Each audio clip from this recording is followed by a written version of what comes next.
The following is a Comfortably Zoned Radio Network production.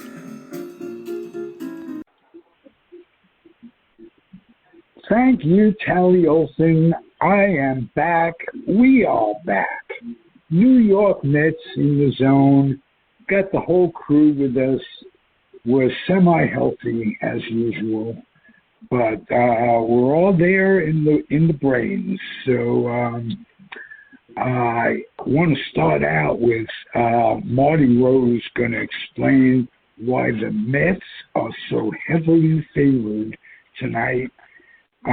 With DeGrom pitching, I understand, but you mentioned on Twitter, Mert, that you'd never seen odds like that. No, I have never seen the Mets, the money line minus 455, which means you have to put down $455 to win 100 on the Mets tonight. Okay, we have DeGrom going with extra rest, and Colorado's road record is really pathetic, very bad. So I guess I could understand that, but you know, I'm not a betting person. It's just something that I happen to know, you know, as far as betting on particular games goes. Okay. And Robert mentioned about the legality of, we're talking a little bit about the legality of betting. I didn't realize you can't bet in Florida yet. Yeah, there's no sports betting in Florida yet. It's been on a couple of our ballots, I believe.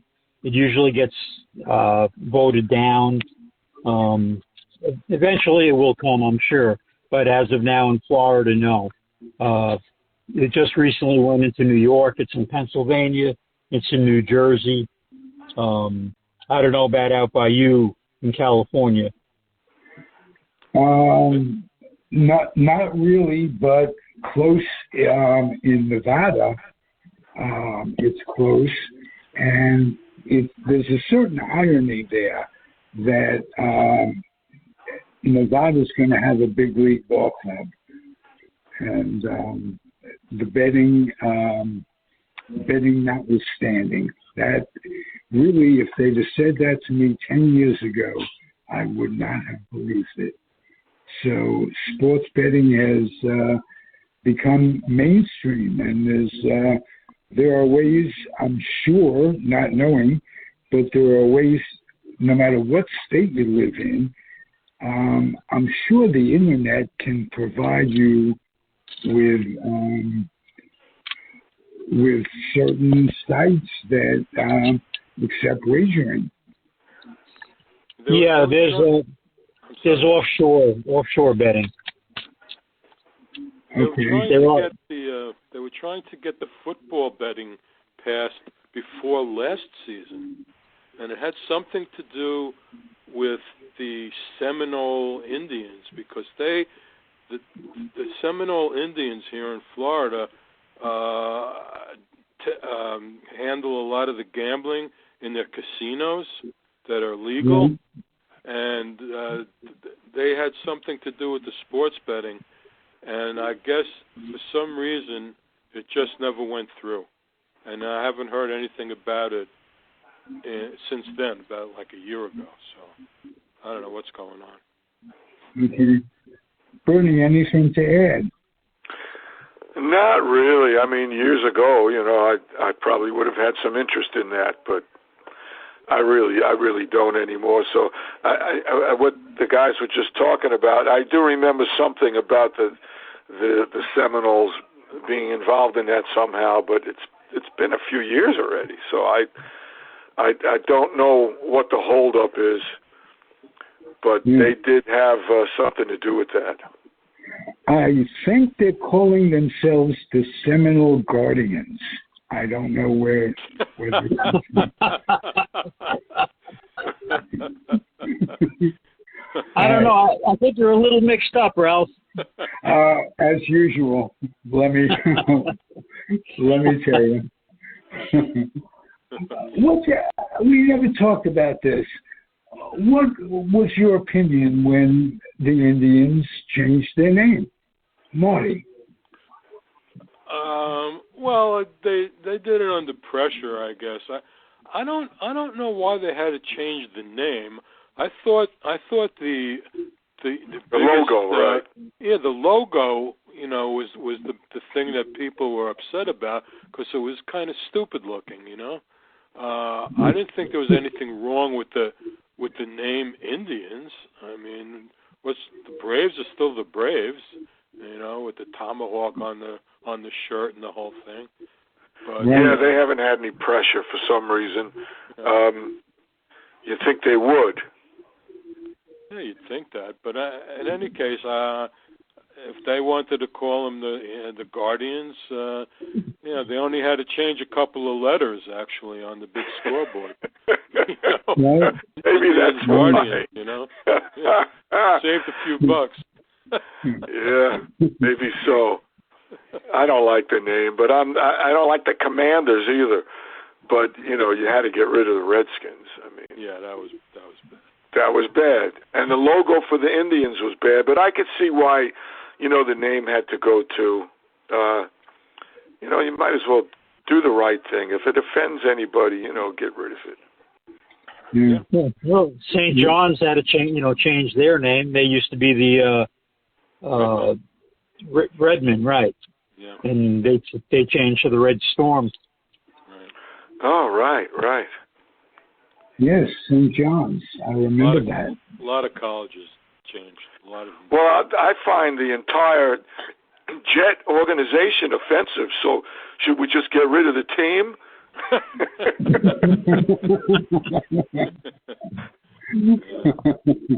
Change it to the propellers instead of the jets. Yeah. It's amazing how many years they've been disgusting since the Super Bowl, since they won the championship. It wasn't even the Super Bowl then. No. And while I'm thinking about it, Lenny Dawson passed, and that wanted to acknowledge that he was the quarterback in the first Super Bowl. And so rest in peace. Mortality gets us in the ass again. It's sorry to hear that. But at least he got to win one. He won the fourth one.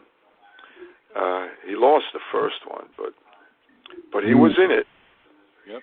And he matriculated down the field, as his coach said. Yeah, he did. All right. State of the Mets. It's been a hectic 2 weeks. No serious injuries. That's the good part. And Escobar is coming back. Is he rehabbing in Brooklyn? Yes. Yeah, I saw that just tonight. He's playing. He got a base hit, and he's in Brooklyn. So I don't know how many days away he is, but I'm wondering if they're going to send Beatty back down because his defense is not. I don't think his defense is major league as far as I've seen. Okay. Oh, I don't see a problem with his defense. He has made a couple of errors, but for the most part, he's got good range. He moves around pretty good. And, you have to give him at least a couple of weeks, to get used to the speed of the game. Yeah, when Escobar and Guillermo come back, then what? Well, I don't think personally you're going to see Guillermo the rest of the year. Oh, really? Really? Yeah, I mean, I haven't heard nothing about him getting anywhere near, being ready to rehab yet. Yeah. Okay. Well, thank God for Jeff McNeil, because their games are very similar. And McNeil surprises me how really good he is in the field. Just a terrific ball player, notwithstanding his versatility, which is great. So, and there's an odd thing there too. Okay, McNeil was not supposed to be a good fielder. Brandon Nimmo was not supposed to be a good fielder. Okay, both of them, worked really hard at their fielding, and they're two of the best in the game now. Yeah. It shows you that they can develop late, and that you shouldn't count anybody out, and you shouldn't count the idea that people can get better. Yep. Which is something to look forward to. Catching. I think Scherzer had a problem with McMahon.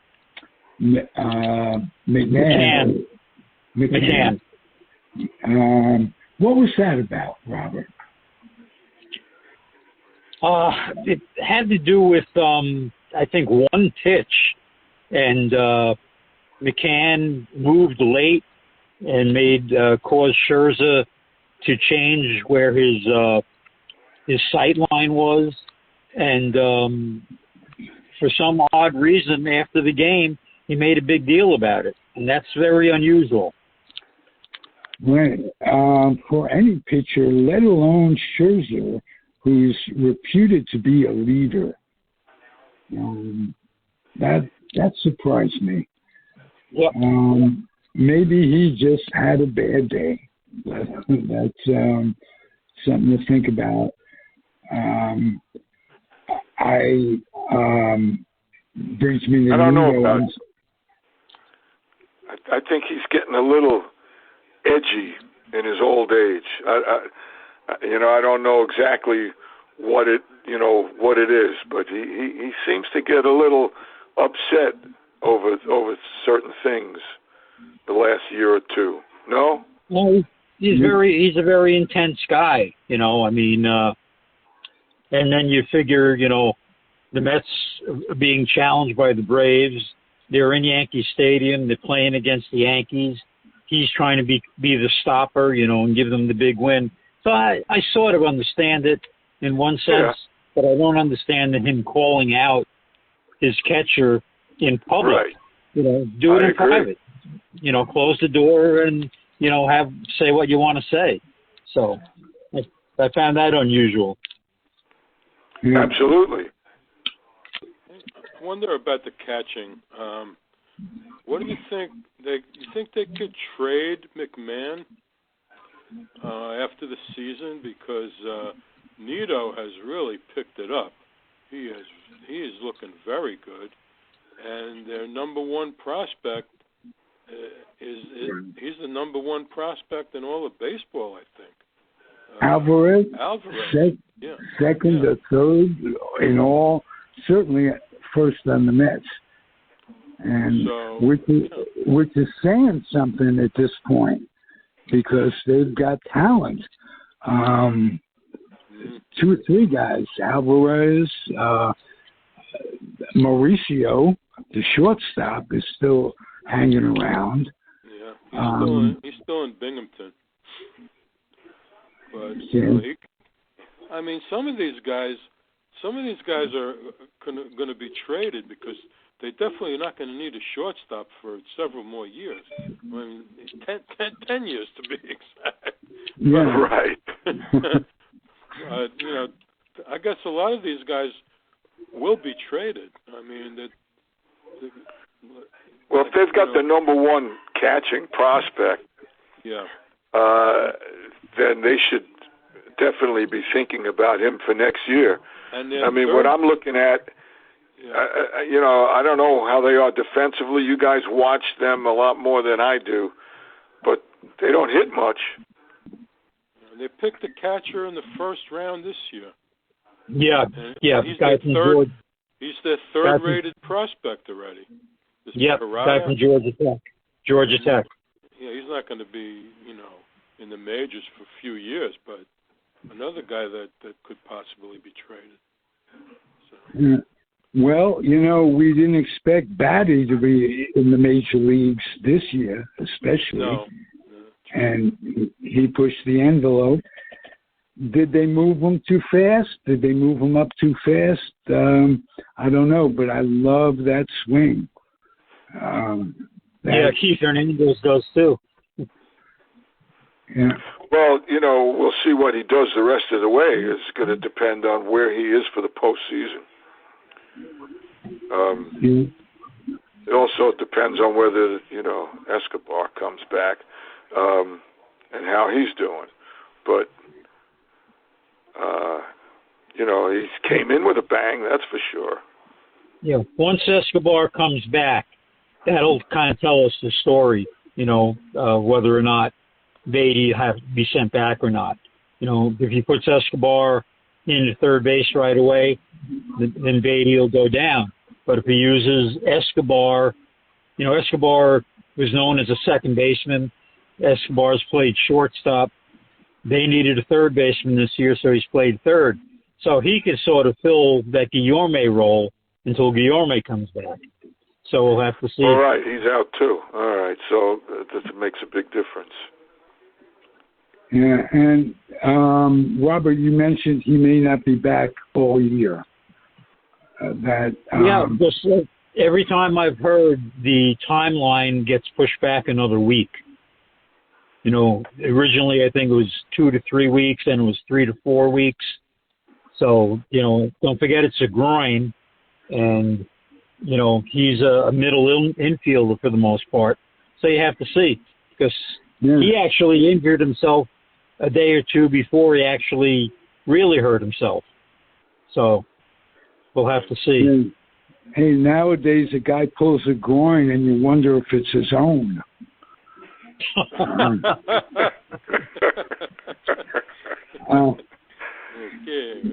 It's a strange world we live in. You never know what you're going to read in the paper the next day. Yeah. Okay. Relief pitching. What do you guys say? Start with you this time, Robert. Well, that I've said this every show we've done when you've asked me, what I'm most concerned about, and I've always said the bullpen, and it's still the bullpen, and and as Marty said, to us in a tweet, a lot of the bullpen for next year is not signed. Okay, a lot of these guys are going to be free agents. All the good guys. Right. Yeah. The A bullpen. Yes. And there's a lot of free agents out there from other teams that haven't been signed, and that's always a crapshoot from year to year, picking the bullpen. We've talked about this before. I played fantasy baseball, and that always decided it. The bullpen. Yes. Bullpens in general, yes, but when you have a closer like Diaz, I mean, they don't come around very often like that. No. You got to lock him up. And what impresses me the most, even when he doesn't have his good stuff, he struggles through and gets the job done. The other day was no exception. He had the bases loaded, but he came through. He hadn't pitched in 5 days, 6 days. Crazy. Yeah, even longer. I think it was a week. I think it was a full week. Wow. Yep. Well, it was wild. Anybody surprise you guys in the bullpen for doing well? Bernie. I'm not the guy to ask, really. I think Robert and Mert would know much better than I. Bernie can tell us who's doing well for the Dodgers. I could. Yeah, that's because you used to be a Dodger fan, Bernie. Absolutely. Yeah. And and I used to be a Jewish guy. What are you now, Ralph? I'm Ziggish.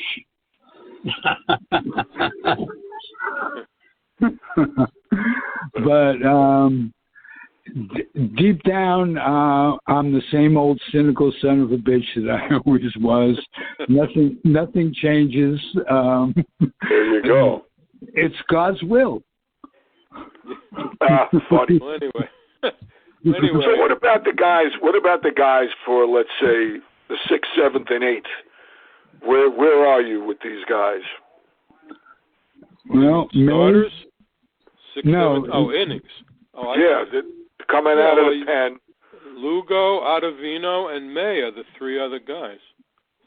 And they've been all right, but I couldn't tell you what the deal is. So what is the deal? Well, May was hurt for quite a while. He's only been back for maybe 2 weeks. I think he gave up a homer the last time he pitched, but he's been pretty good. Lugo, the last time out, was very good. And Ottavino, he's normally good. I mean, he's going to give up a homer here and there. I think they all do, really. Yeah. Once in a while. But those 3 guys are pretty good. This new guy that they got, Givens, I don't know. He looks decent. I don't know how good he is. Remains to be seen. Right. Because what's going to happen? To give you an idea about the bullpen, okay, over the weekend with the Phillies, 7 guys that pitched out of the bullpen in that series are no longer with the team. Okay. They kept bringing guys up and letting them go, And the guy that took it in the shorts was Fisher, who gave him like 3 strong innings when they needed it badly. 3 perfect. That's shocking. Well, they must know that they have enough pitchers to rotate a little bit. What'll happen is if he doesn't get picked up, they'll re-sign him, put him back to Syracuse, and the whole segment will come around again. The Yankees have this guy, Ryan Webb, who's been DFA'd 4 times this year by them and re-signed, brought back up, he pitches 3 innings, and then he gets DFA'd again. Yeah. You know, I've taken to following the Yankees a little bit in preparation for what I think is going to be great, a Subway Series. And the Yankees took a blow in the last day or so. Their starting pitcher went down. Cortez, or not Cortez. Yeah, Cortez. It was Cortez, man. Boy, yeah. You never know what's going to come out of my mouth. And sometimes I do know what I'm talking about when I didn't even think I did. But he's as good a pitcher as they have, and he's going to be missed. I wonder if they're going to see it through. I know Houston is very tough. They traded one of their good pitchers. I don't understand that either. That was one of the worst trades I've ever seen. Yeah. Don't ask me the guy's name, but Jordan Montgomery. Yes. Yeah.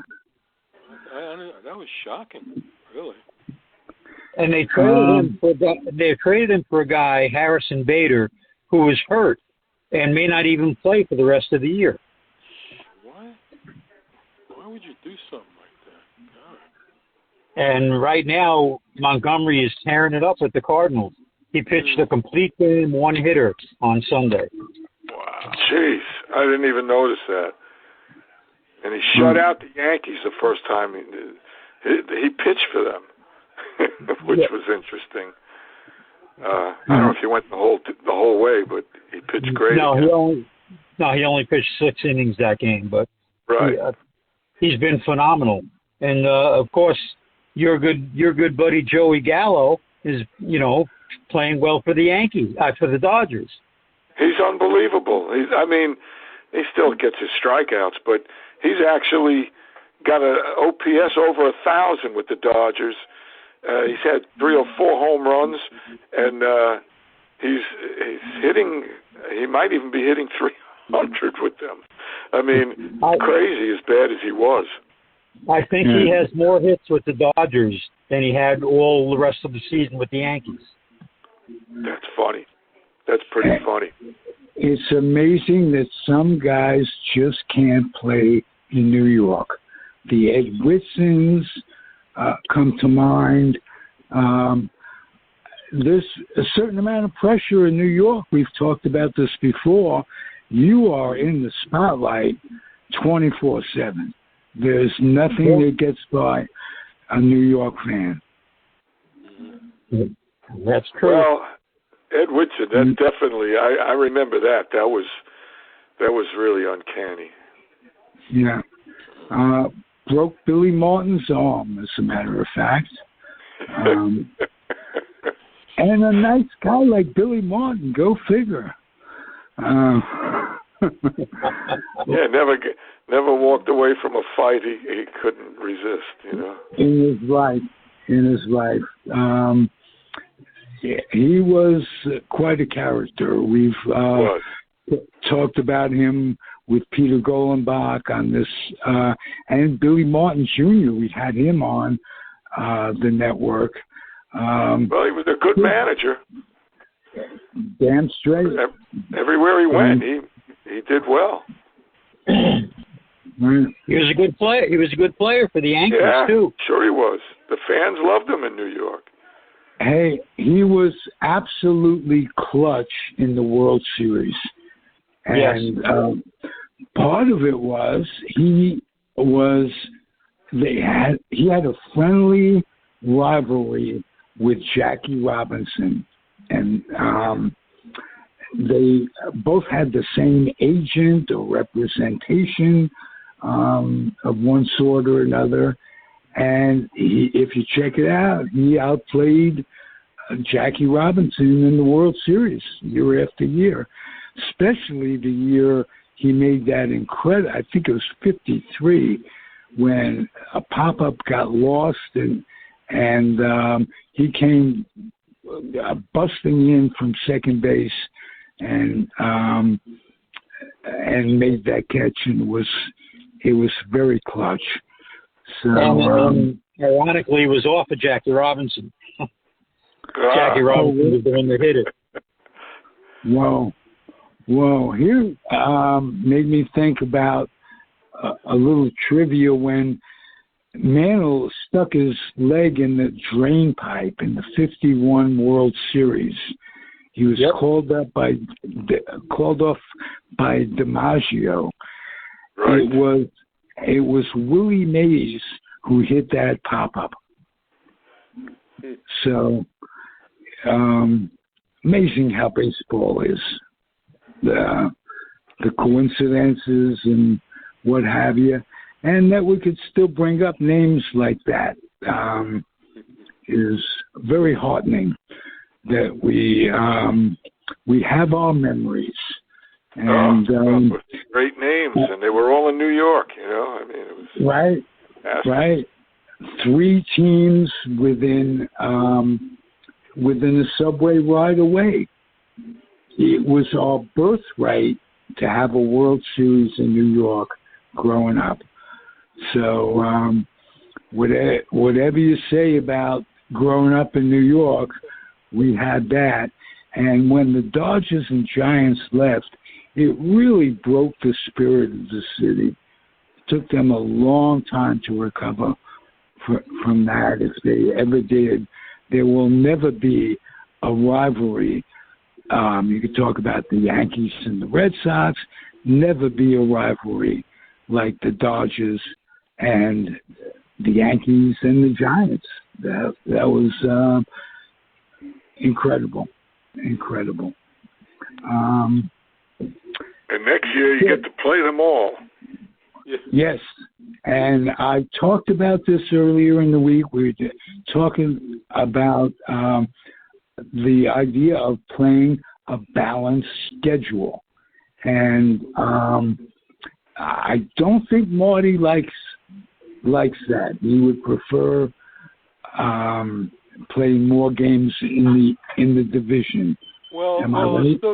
there's still going to be 13 games against division opponents. But that's down from 19. So, correct. Yeah, so you're still playing 13 against. I mean, if it's going to be the same against everybody, then why have divisions at all? But as long as everybody's playing the same teams, the same amount of times, and you're playing your own division more times than anybody else. So we'll see how it is. It's not terrible, I guess. Yeah. See more guys that you never see. Yeah, exactly. Everybody's telling everybody's saying that the best player in the game is the guy on the Angels. How many times have we seen him?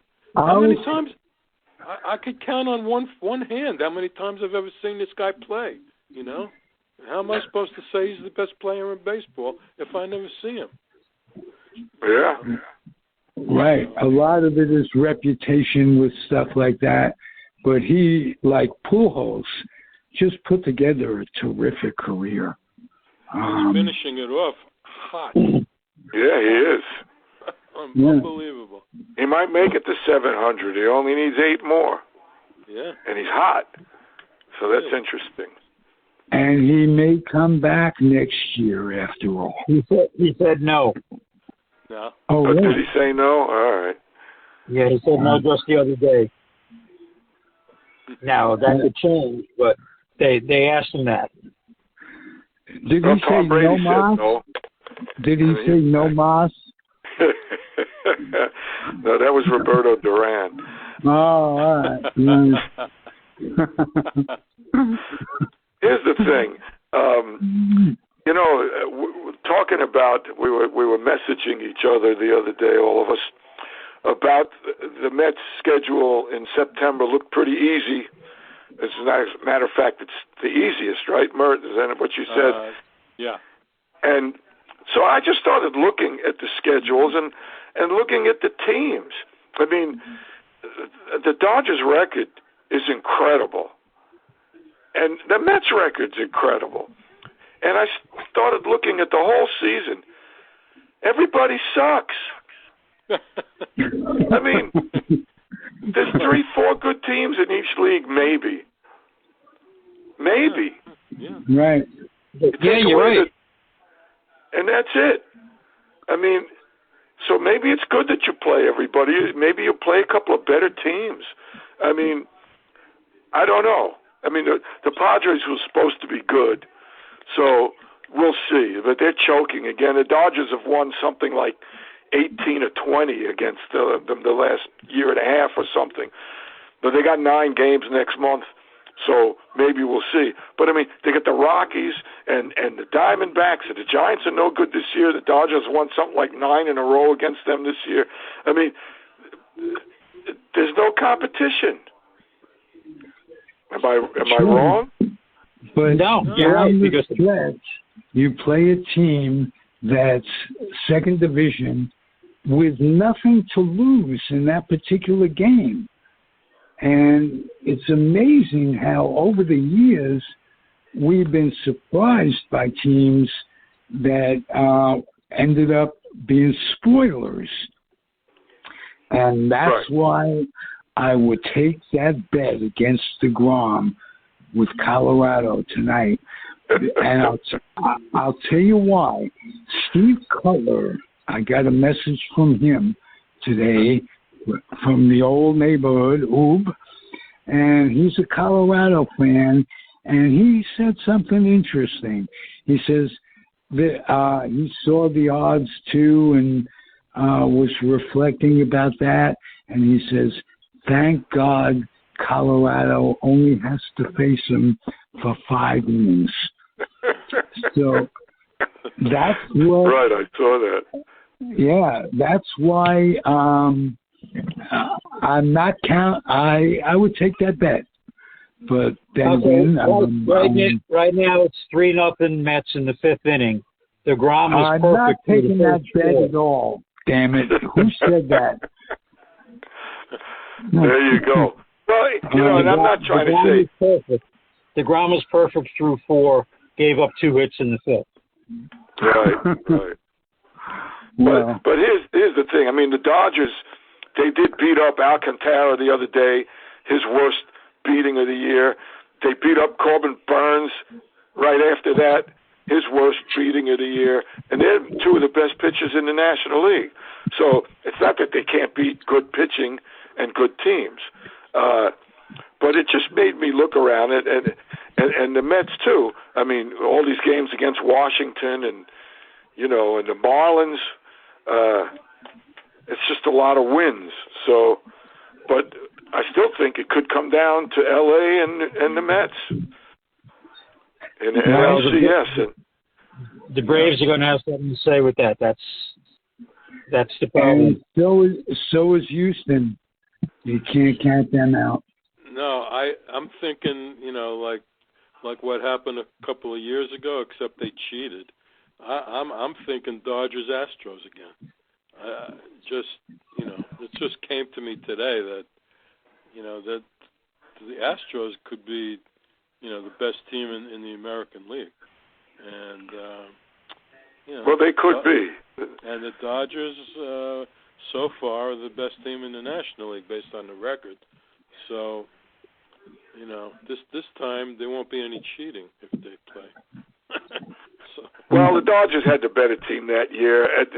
Don't tell me it would have gone to Game 7 without the cheating. They would not have beaten Kershaw in that game without them knowing that the curveball was coming. The Dodgers would have won that series in 6. There's no question in my mind. And it still bugs me that they let them keep their rings, but I don't want to get into that whole thing. And that the owner said, we didn't do anything wrong, we deserved the trophy. They cheated, and they made the World Series a couple of other times after that, and they didn't win, did they? So, but I'll tell you one guy that was smiling up in heaven, Leo DeRocha. Right. And Herman Franks, too, because he's the one that helped set it up with the telescope. And in the 51 playoffs. Now, I can quote you, who was it? Sal Magri, who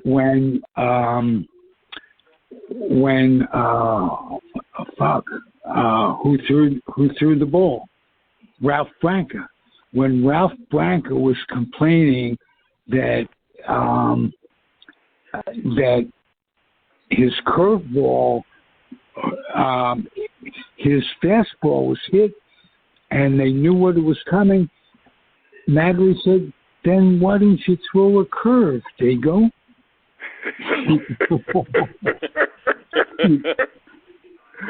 So,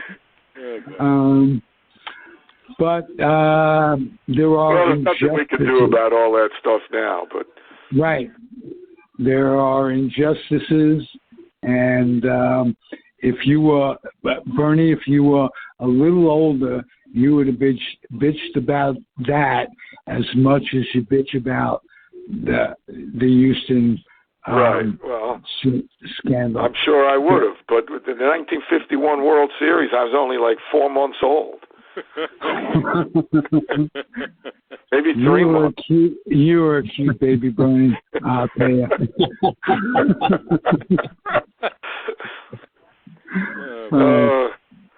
Those were some days, huh? Some days. Hey, let's go around the horn and give us impressions. Starting with you, Robert, what do you think is going to happen in the next week or so? Well, I'm confident, okay, but at the same time, I wouldn't be surprised if the Braves pass the Mets at some point, because for whatever reason they just don't lose.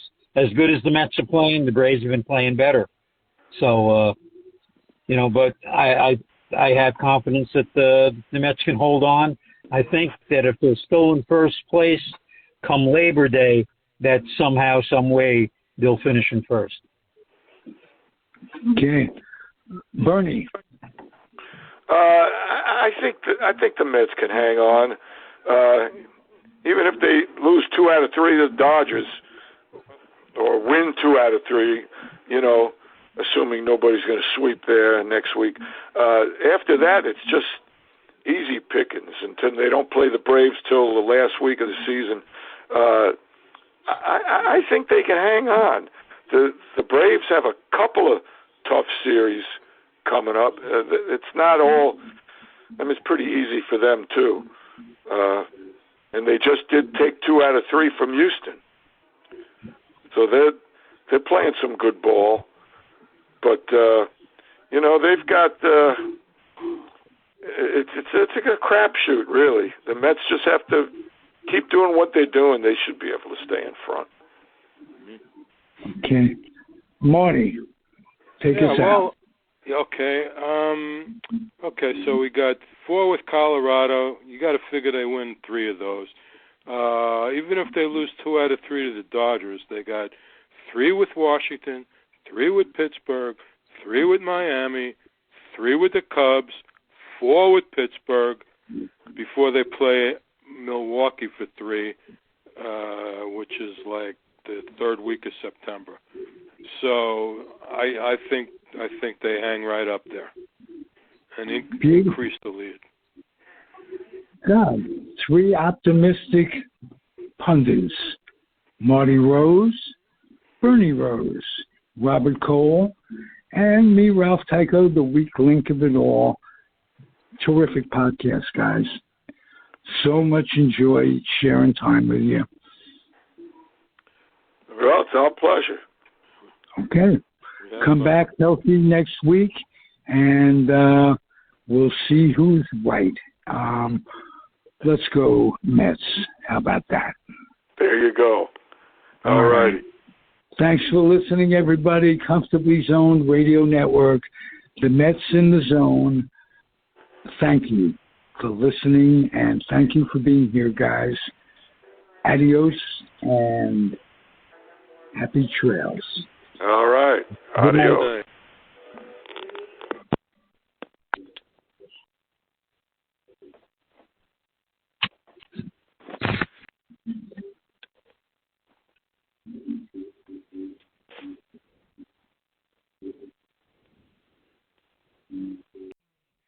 The proceeding has been a Comfortably Zoned network production.